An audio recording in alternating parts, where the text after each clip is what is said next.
আসসালামু আলাইকুম রহমতুল্লাহ। আজকে দেখছেন এগুলো হলো যে বাঁধাকপি। বাঁধাকপি বলে থাকি আমরা বাংলাদেশে।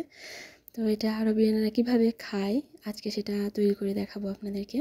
তো তার জন্য আমি তো আগে মুখ দুটো কেটে নিয়েছি এবং একটা পাতিলে বেশ পরিমাণ পানি দিয়ে চুলায় বসিয়ে দিয়েছি। এটা টকবুকো করে ফুটিয়ে নিব। ফুটিয়ে নেওয়ার পরে হচ্ছে যে আমি যে মুখ কেটে রেখেছিলাম বাঁধাকপি, সেগুলো আমি পানির ভেতরে ডুবিয়ে দিব। তো এগুলো সুন্দর করে আগে ডুবিয়ে দিয়ে সিদ্ধ করে নিতে হবে। তার ভিতরে দিয়েছি তেল আর কিছু জিরা। আর হচ্ছে যে আমি এভাবে নেড়ে নেড়ে পাতাগুলো খসিয়ে তুলে নিচ্ছি।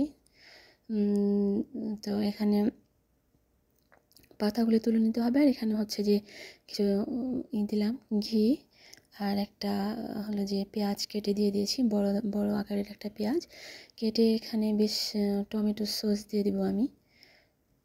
টমেটো সস দিয়ে সুন্দর করে নেড়ে চেড়ে নিয়ে সেখানে হলো যে আমাদের দেশের যে চাল পাওয়া যায় বাসমতি চাল, সে বাসমতি চালটা আমি এখানে দিয়ে দিব। এখানে হলো যে লবণ, তারপরে হলুদ, মরিচ এসব মশলা দিয়ে তখন টমেটো সস দিয়ে নেড়ে একটু ফুটিয়ে নিতে হবে।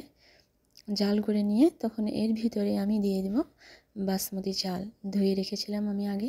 তো বাসমতি চাল দেওয়া হয়ে গেলে পরে একটু নেড়ে চেড়ে পরে আবার হচ্ছে যে এটাই হচ্ছে যে মেন খাবার চালটাই। তো এখানে আমি ধনিয়া পাতার কুচি রেখেছিলাম আর জিরার পাতার কুচি, তো সেগুলো আমি দিয়ে দিব। দিয়ে বেশ সুন্দর করে নেড়ে চেড়ে নিব, মিক্স করে নিব যেন সব জায়গায় সব অংশে যেন পাতাগুলো থাকে।